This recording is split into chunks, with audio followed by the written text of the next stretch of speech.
Question number 11 जिसमें कहा गया है if the gradient of a line is 2 and it passes through the point 1, -3 then find the equation of the line. मतलब एक line है जिसका ग्रेडियंट है 2 और वो लाइन एक पॉइंट से गुजरता है जिसका कोऑर्डिनेट है 1, -3। अभी हमको क्या करना है, उस लाइन का इक्वेशन निकालना है। तो चलिए सबसे पहले इक्वेशन निकाल लेते हैं। क्या क्या दिया गया है हमें वो पहले लिख लेते हैं। हेयर ग्रेडियंट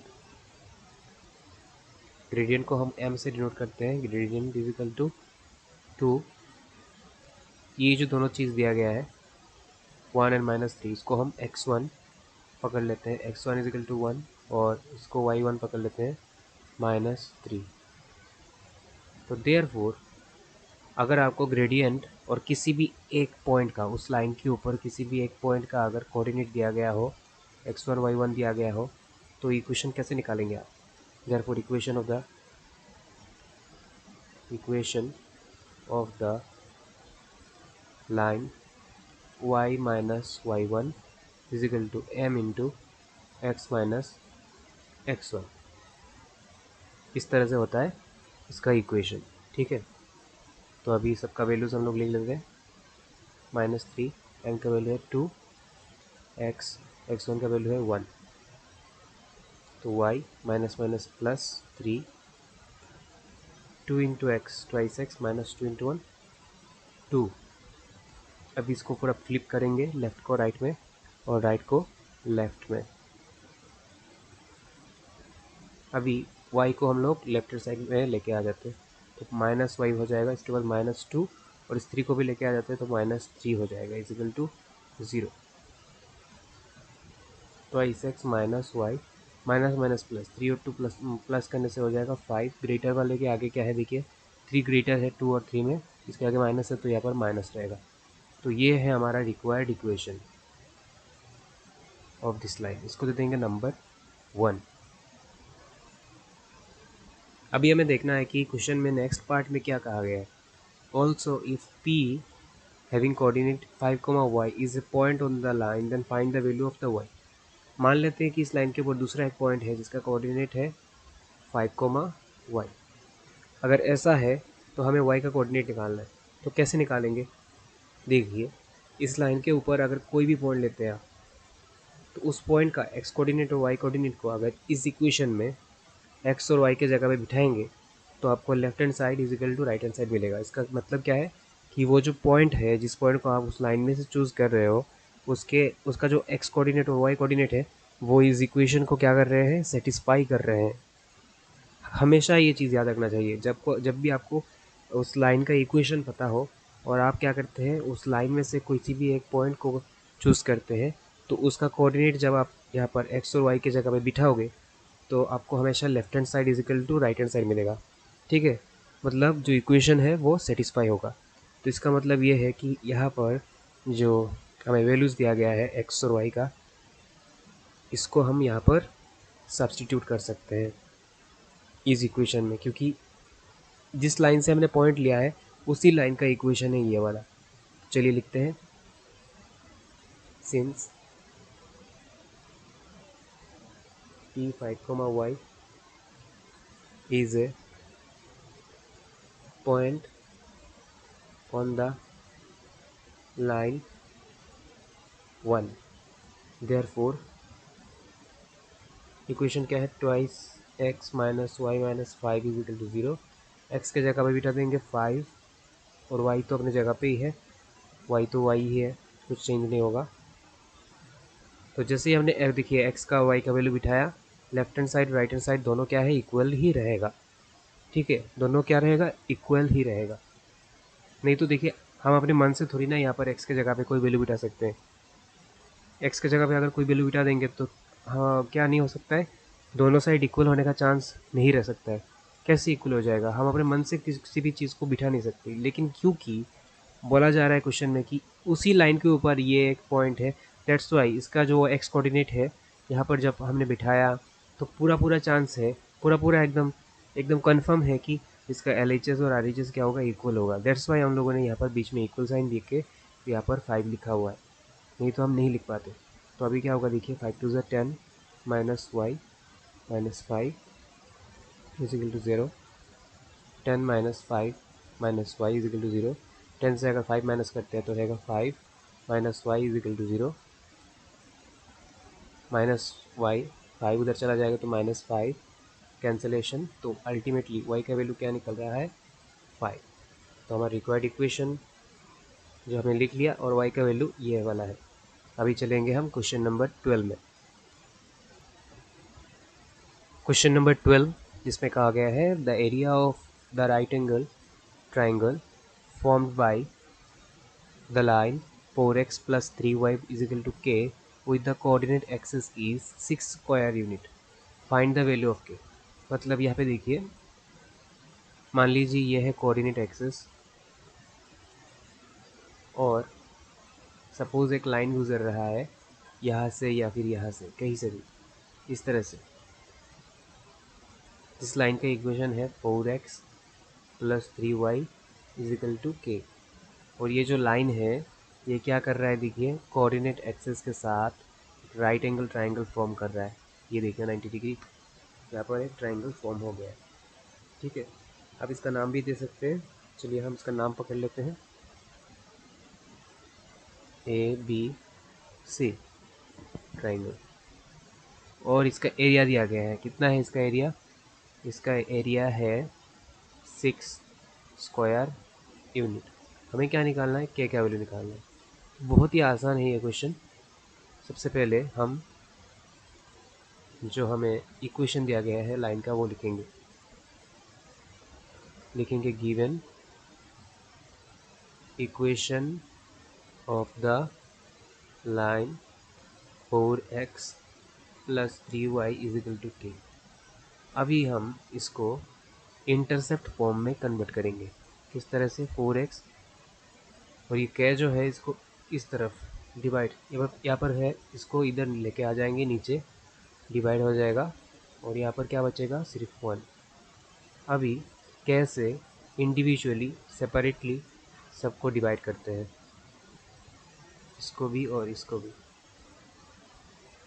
ओके, अभी ये जो 4 है इसको अगर हम लोग नीचे लाते हैं तो ये के नीचे आ जाएगा और यहाँ पर भी ये 3 जो है वो के नीचे आ जाएगा, इजिकल टू कितना रहेगा, 1। तो ये जो है which is in the form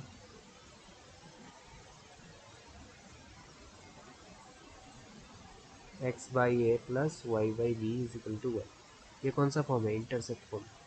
तो लिखेंगे therefore here x intercept, x के नीचे जो है वो है x intercept comma small a is equal to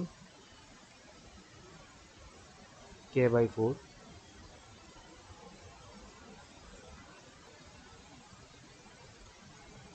and y intercept comma b is equal to k by 3। Okay, तो इंटरसेप्ट क्या चीज़ होता है, देखिए ओरिजिन से, ये है ओरिजिन, ओरिजिन से एक लाइन किसी एक्सिस को, मान लीजिए एक्स एक्सिस को इस पॉइंट में कट कर रहा है, तो ओरिजिन से एक्स एक्सिस के ऊपर इस पॉइंट तक का जो डिस्टेंस है वो है एक्स इंटरसेप्ट। और यहाँ पर वाई एक्सिस को यहाँ पर काट रहा है, तो ओरिजिन से वाई एक्सिस की इस पॉइंट तक का जो डिस्टेंस है वो है वाई इंटरसेप्ट। इसको स्मॉल ए और बी से डिनोट किया जाता है। नेक्स्ट अभी जो चीज़ क्वेश्चन में दिया गया है वो है ट्राइंगल का area. Now area of triangle, triangle का नाम हमने ए ओ बी दिया हुआ है।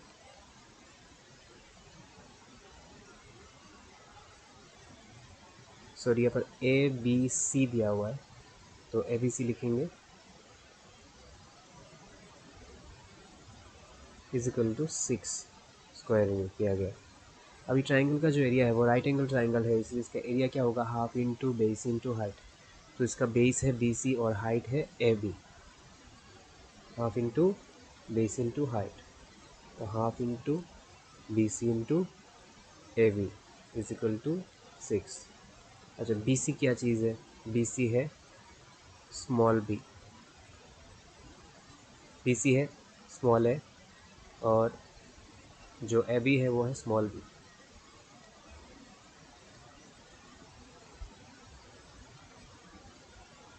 Is equal to 6। इसको लिखेंगे k बाई 4 और इसको लिखेंगे k by 3 is equal to 6। k into k square, 3 4 ज़ा 12, 2 ज़ा 24 is equal to 6। K square is equal to 6 into 24।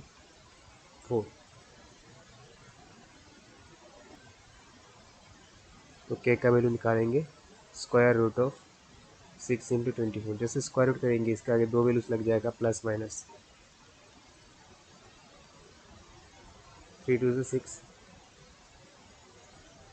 और 24 का फैक्टराइजेशन कर लेते हैं। 2 12 ज़ा 24, 2 6 ज़ा 12, 2 3 ज़ा 6, तो कितना 2 आया 3। तो सब मिला के कितना होगा 4 हो जाएगा। 4 2 और 3 कितने हैं 2 3। तो अभी इनमें से एक एक निकाल देंगे। तो के का वैल्यू क्या निकलेगा, प्लस माइनस, यहाँ से प्लस माइनस 2 इंटू 3, 2 ज़ा 4, 3 4 ज़ा 12। तो हमारा आंसर क्या होगा, प्लस माइनस 12 होगा। के का वैल्यू क्या है, प्लस माइनस 12। तो यही चीज़ निकाला था हमें इस क्वेश्चन से, के का वैल्यू। अभी चलेंगे क्वेश्चन नंबर 13 में।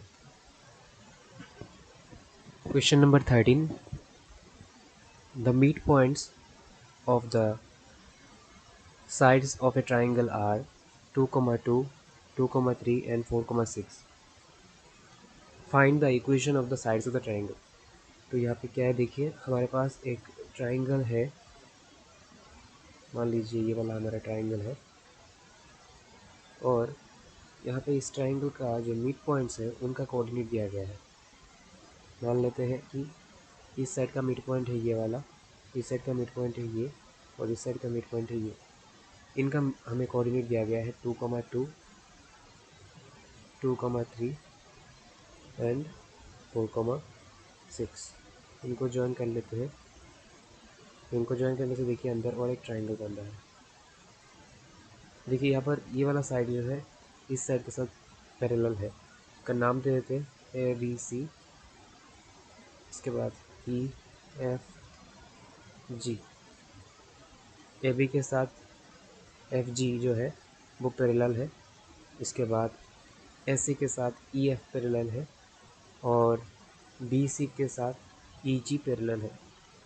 ओके, हमें क्या निकालना है यहाँ पर, ए बी का इक्वेशन निकालना है, बी सी का और सी ए का इक्वेशन निकालना है।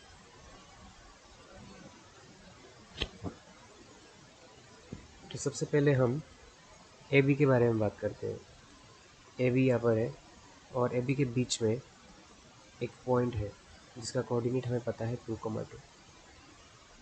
तो अगर इसका इक्वेशन निकालना हो तो हमारे पास क्या है, पहले वो देखना पड़ेगा। उसके उसके मतलब ये जो लाइन है ए बी, इसका क्या क्या चीज़ हमारे पास दिया हुआ है, उसी को लेकर हम उसका इक्वेशन निकालेंगे। फ़िलहाल हमारे पास सिर्फ एक पॉइंट ही है, लेकिन सिर्फ एक पॉइंट से हम कभी भी किसी लाइन का इक्वेशन निकाल नहीं पाएंगे। इसके लिए क्या चाहिए होगा, हमें पहले उसका ग्रेडियंट या फिर कुछ और चीज़ चाहिए होगा।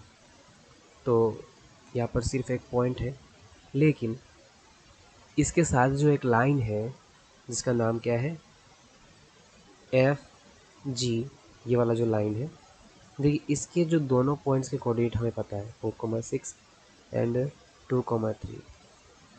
और ये लाइन दोनों क्या है, पैरेलल है एक दूसरे के साथ। तो क्योंकि इसके दो पॉइंट्स का कोऑर्डिनेट हमें पता है, तो उसका हम क्या निकाल सकते हैं, ग्रेडियंट निकाल सकते हैं। ग्रेडियंट हम निकाल सकते हैं। ग्रेडियंट कैसे निकालेंगे, m is equal to y2 minus y1 upon x2 minus x1, इस फॉर्मूला से निकाल देंगे। और हमें पता है किसी भी दो पैरेलल लाइन का ग्रेडियंट क्या होता है, सेम होता है। तो एफ जी का जो ग्रेडियंट होगा, बी ए का भी क्या होगा, सेम ग्रेडियंट होगा। तो हमें ग्रेडियंट भी मिल जाएगा और उसके ऊपर एक पॉइंट का कोऑर्डिनेट भी मिल जाएगा। तो हम क्या कर लेंगे, ईजिली इसका इक्वेशन निकाल देंगे।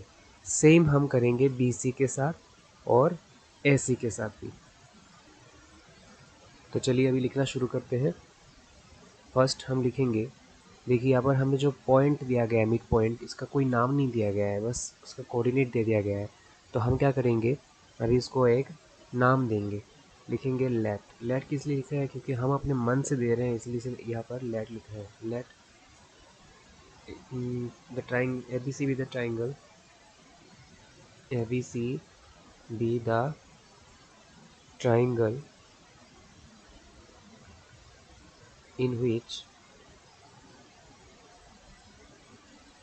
midpoints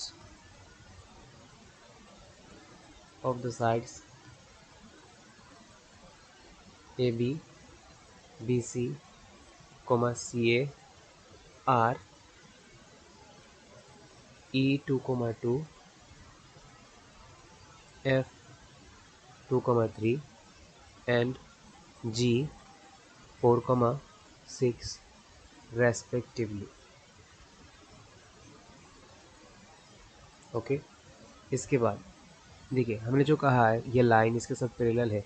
किस लिए कहा पैरेलल है, जब भी आप किसी ट्राइंगल के किसी भी दो अपोजिट साइड का पॉइंट मिड पॉइंट ज्वाइन करेंगे, कौन सा पॉइंट, मिड पॉइंट ज्वाइन करेंगे, तो वो लाइन जो बनेगा वो थर्ड साइड के साथ पैरेलल होगा। तो इसी बात को हम लोग यहाँ पर लिखेंगे। We know the line joining the midpoints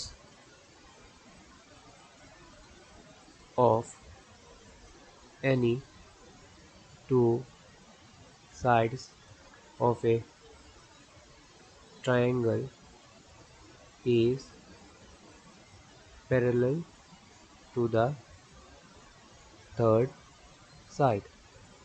तो therefore क्या हो जाएगा, therefore AB के साथ FG पैरेलल होगा, AB पैरेलल FG, इसके बाद BC parallel EG and AC parallel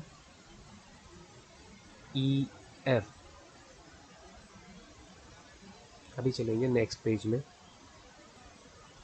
अभी लिखेंगे since AB parallel to FG, therefore देखिए AB का जो ग्रेडियंट होगा FG का जो ग्रेडियंट होगा वही होगा AB का ग्रेडियंट। तो लिखेंगे gradient of AB is equal to gradient of FG। तो ग्रेडियंट ऑफ AB को हम लोग M1 से डिनोट करेंगे और इसका जो ग्रेडियंट है वो निकाल देंगे। कैसे निकालेंगे, y2 minus y1 divided by x2 minus x1।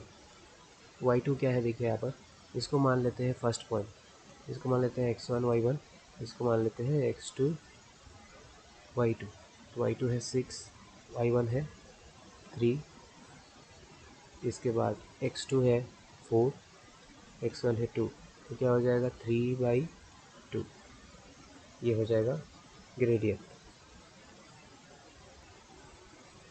इसके बाद लिखेंगे since BC is parallel to EG, therefore gradient of BC is equal to gradient of EG। इसके ग्रेडियंट को हम डिनोट करेंगे M2 से। तो यहाँ पर क्या होगा देखिए, चलिए हम मान लेते हैं कि ये वाला x2 y2 है और ये वाला है हमारा x1 y1। इसको अभी भूल जाते हैं हम, ये x1 y1 था, ऐसे भूल जाते हैं। तो अभी लिखेंगे यहाँ पर y2 minus y1 by x2 minus x1। तो क्या होगा देखिए 6 माइनस 2 और 4 माइनस 2। 6 से 2 माइनस करेंगे तो रहेगा हमारे पास 4, और 4 से 2 माइनस करेंगे तो 2, कैंसिल आउट होकर कितना बचेगा, 2 बचेगा। अभी लिखेंगे since AC parallel to EF.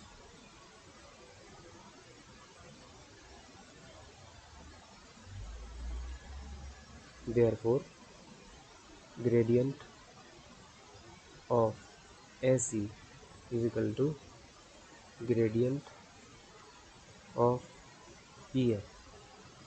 इसको डिनोट करेंगे हम लोग M2 से, M3 से, और ये क्या होगा देखिए, अभी हम लोग कौन सा पॉइंट ले रहे हैं, हम लोग ले रहे हैं AC, ठीक है, AC को ले रहे हैं, तो ये वाला जो है X2 Y2 इसको हम लोग इरेज कर देंगे और इसको पकड़ लेंगे हम लोग X2 Y2, तो हमारा Y2 हो गया 3, Y2 minus Y1 by X2 minus X1, क्या होगा 3 माइनस 2 और 2 माइनस 2, तो 3 से अगर 2 को माइनस करेंगे कितना रहेगा 1, और 2 से 2 को माइनस करेंगे 0, 0 से किस चीज़ को डिवाइड करते हैं तो क्या हो जाएगा अनडिफाइंड हो जाएगा। तो देखिए M1 M2 M3 हमारा निकल गया है, M1 है 3/2, M2 है 2 और M3 है अनडिफाइंड। तो एक एक करके अभी सभी इक्वेशंस हम निकाल देंगे। सबसे पहले निकालेंगे ए बी का इक्वेशन, लिखेंगे now equation of line A B कौन से पॉइंट से जा रहा है 2,2 से, passing through 2,2 and having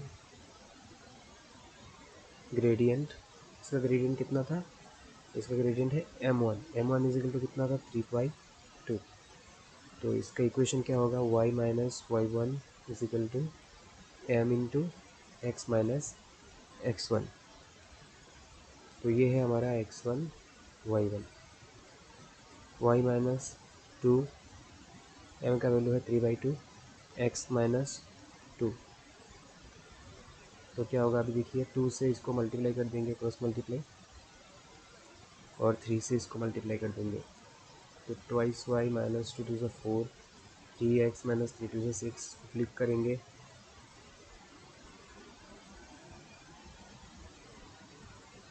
3x minus 2y को इधर लेके आ जाएंगे, मतलब 2y को इधर लाने से माइनस हो जाएगा, इसका -6 और -4 को इधर लाने से +4, 3x minus 2y plus minus -6 से 4 माइनस करने से 2 रहेगा, ग्रेटर वाले के आगे साइन क्या है माइनस, तो ये है हमारा फर्स्ट इक्वेशन, ए बी का इक्वेशन हमें मिल चुका है। अभी बी सी और सी ए का भी इक्वेशन निकालना है। अभी लिखेंगे इक्वेशन ऑफ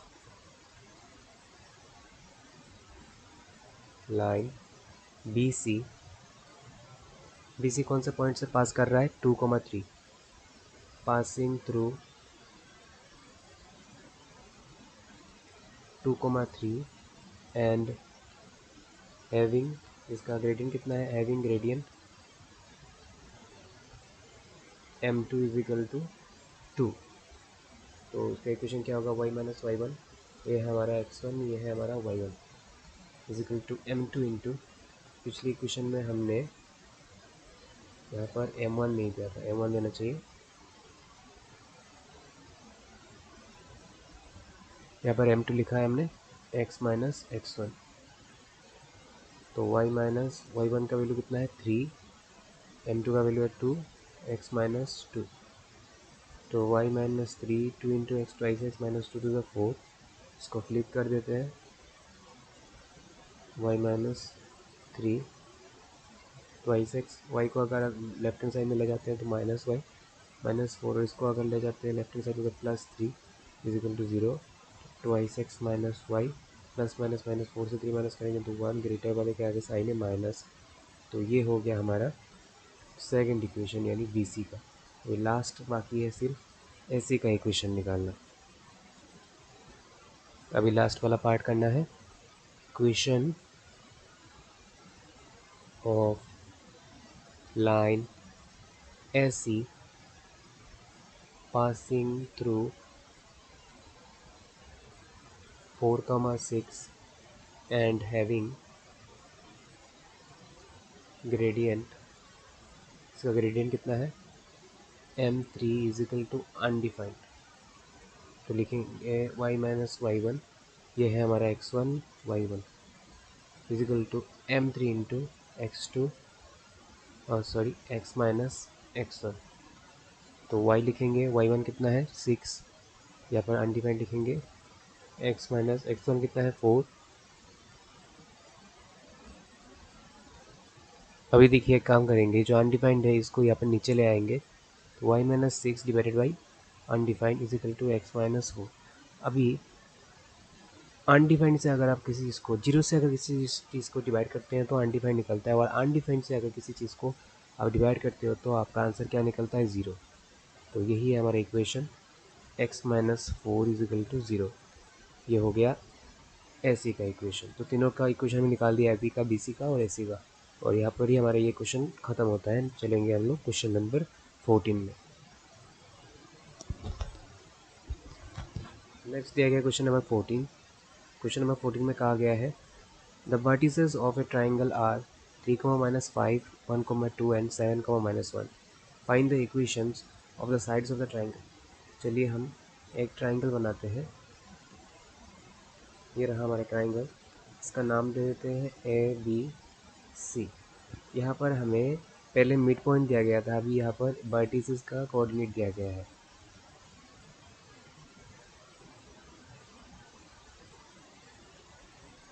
-1। अभी क्या करना है, हमें इसके साइड्स का इक्वेशन निकालना है, AB का, BC का और CA का। तो चलिए स्टार्ट करते हैं। फिर लिखेंगे late triangle ABC be a triangle in which coordinates of the vertices are A का है 3, -5, B का है 1, 2 एंड C का है 7, -1। फर्स्ट तो देखिए यहाँ पर जो है हमें ग्रेडियंट निकालने की कोई ज़रूरत नहीं है। इसलिए क्योंकि अगर आपको किसी लाइन का 2 पॉइंट का कोऑर्डिनेट पता हो तो आप 2 पॉइंट फॉर्म में क्या कर सकते हो, इसका इक्वेशन निकाल सकते हो। तो पहले लिखेंगे equation of, now equation of line A B या फिर साइड ए बी, कुछ भी लिख सकते हो। क्या होगा, y minus y1 is equal to y2 minus y1 upon x2 minus x1 into x minus x1। यही चीज़ जो है ये हमारा ग्रेडियंट है, ठीक है। तो हमने कौन सा लिया है, ए और बी लिया है। ये हो गया हमारा x1 y1 और ये हो गया x2 y2।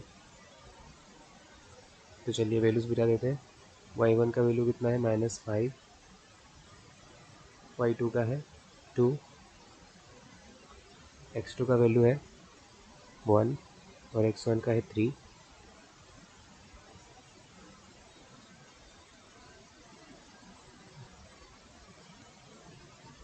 तो अभी क्या होगा, माइनस माइनस प्लस हो जाएगा, y plus 5 minus minus plus 2 plus 5, 3 से अगर 1 को माइनस करेंगे तो रहेगा 2, बड़े वाले नंबर के आगे माइनस साइन, x माइनस 3। अब इस -2 से हम लोग यहाँ पर क्रॉस मल्टीप्लाई करेंगे, -2 इंटू वाई प्लस 5, 5 + 2 कितना हो जाएगा 7, और इधर रहेगा x माइनस 3। अब -2 से मल्टीप्लाई करेंगे, -2 into y -2y plus minus minus 5 2 = 10, 7x, 7 into x 7x minus 7 3 = 21। अब इसको फ्लिप कर देते हैं, 7x माइनस 21 इधर, -2y इधर, -10। अभी 7x है, -2y को इधर लेके आ जाते हैं तो +2y हो जाएगा, -21 और इधर ले आते हैं तो +10 is equal to 0। 7x plus 2y plus minus minus 21 से अगर 10 को माइनस करेंगे तो रहेगा 11। ग्रेटर नंबर के आगे साइन क्या है, माइनस इज इक्वल टू 0। तो ये है हमारा required equation of the side A B. इसी तरह से हम क्या कर सकते हैं, बी सी का और सी ए का भी क्या कर सकते हैं, इक्वेशन निकाल सकते हैं। अभी हम लोग निकालेंगे equation of side B C. Equation of side B C. यहाँ पर हम लिखेंगे y minus y one is equal to y two minus y one upon x2 minus x one into x minus x one. तो यहाँ पर हम क्या करेंगे, जो b है इसको हम लोग मान लेंगे b को x1 y1, इसको मान लेंगे x2 y2। तो y minus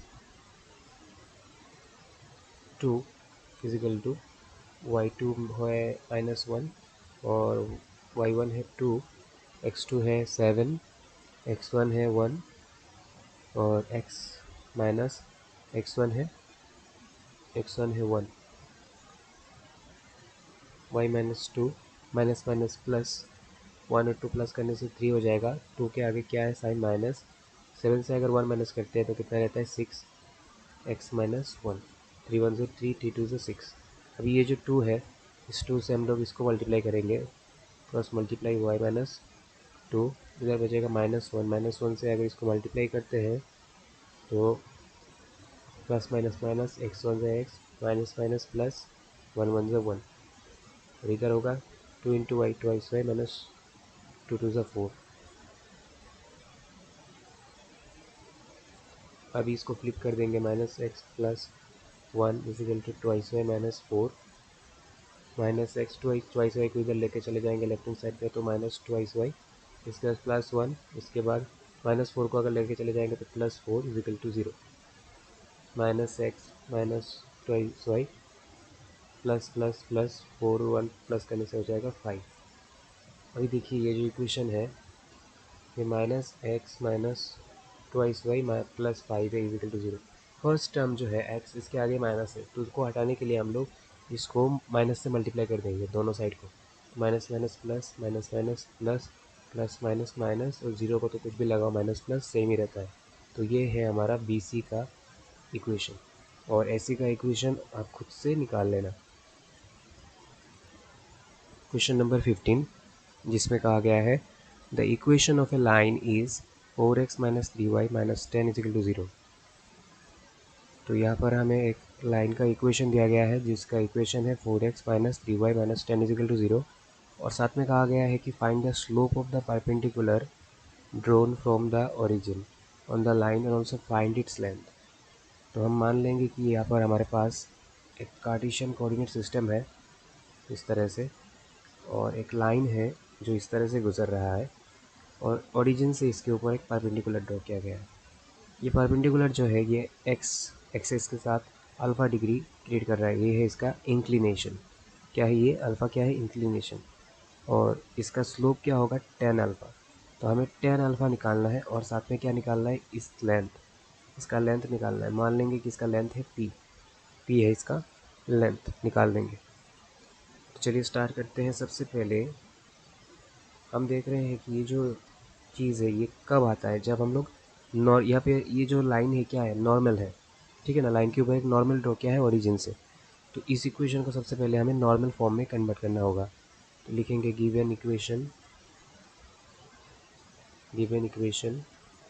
of the line क्या है, 4x minus 3y minus 10 is equal to 0।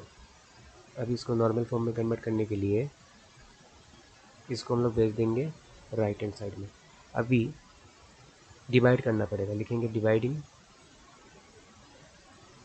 Both sides by plus minus square root of, देखिए x का कोफिशिएंट क्या है 4, तो 4 का स्क्वायर करेंगे, प्लस y का कोफिशिएंट क्या है -3 का स्क्वायर करेंगे। करने से क्या मिलता है, 4 4 से 16, और इवन नंबर है तो माइनस चला जाएगा, 3 3 9, कितना होगा plus minus 25, that means plus minus 5 we gate.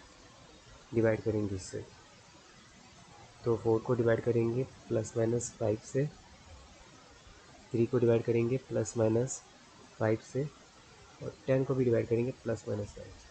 हमें एक चीज़ की ध्यान रखना है कि यहाँ पर जो ये चीज़ है ये है हमारा p का वैल्यू। p मतलब क्या है, the length of the perpendicular, और फिर the length of the normal, और ये हमेशा पॉजिटिव में रहना चाहिए। यहाँ पर हमें चूज़ करना है प्लस या माइनस में से सिर्फ एक वैल्यू को, और वो किसके ऊपर डिपेंड करता है कि यहाँ पर ये वाला जो पार्ट है ये पॉजिटिव कैसे बनेगा उसके ऊपर। देखिए अगर आप यहाँ पे नीचे माइनस लेते हो तो ये माइनस हो जाएगा, लेकिन अगर प्लस लेते हो तो ये पॉजिटिव हो जाएगा। तो हम क्या करेंगे, अभी सब में पॉजिटिव वैल्यूज़ लेंगे। 4/5x और -3/5y इज इक्वल टू 10/5। तो कितना हो जाएगा 2 4x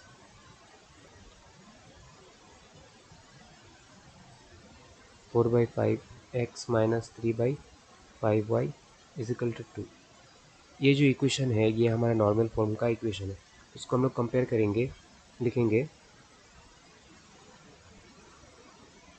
which is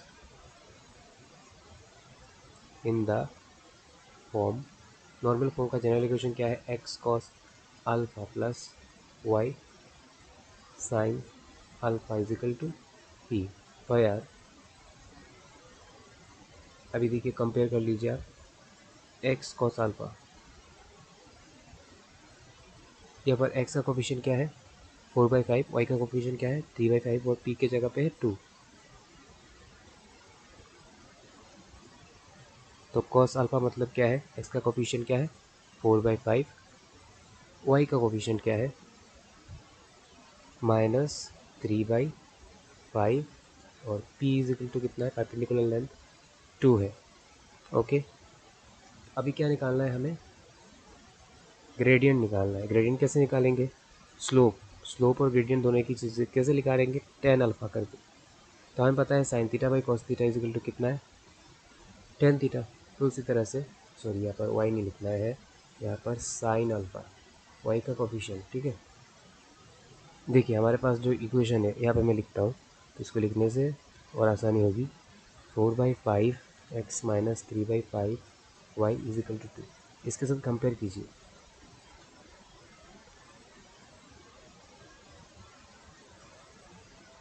देखिए यहाँ पर x का कोफिशिएंट क्या है cos अल्फा, यहाँ पर क्या है 4/5, यहाँ पर y का कोफिशिएंट क्या है sin अल्फा, यहाँ पर क्या है -3/5। तो लिख दिया sin alpha is equal to -3/5, p के जगह पे क्या है 2।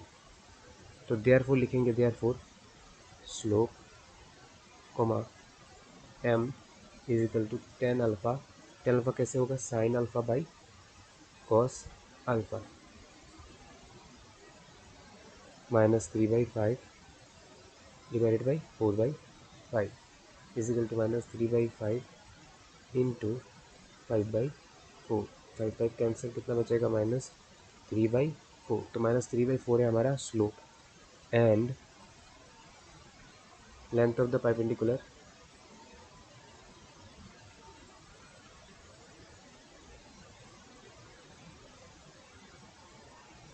इज इक्वल टू कितना होगा, ये जो है यही है 2 यूनिट्स। इसी के साथ हमारा क्वेश्चन नंबर 15 भी ख़त्म हो जाता है।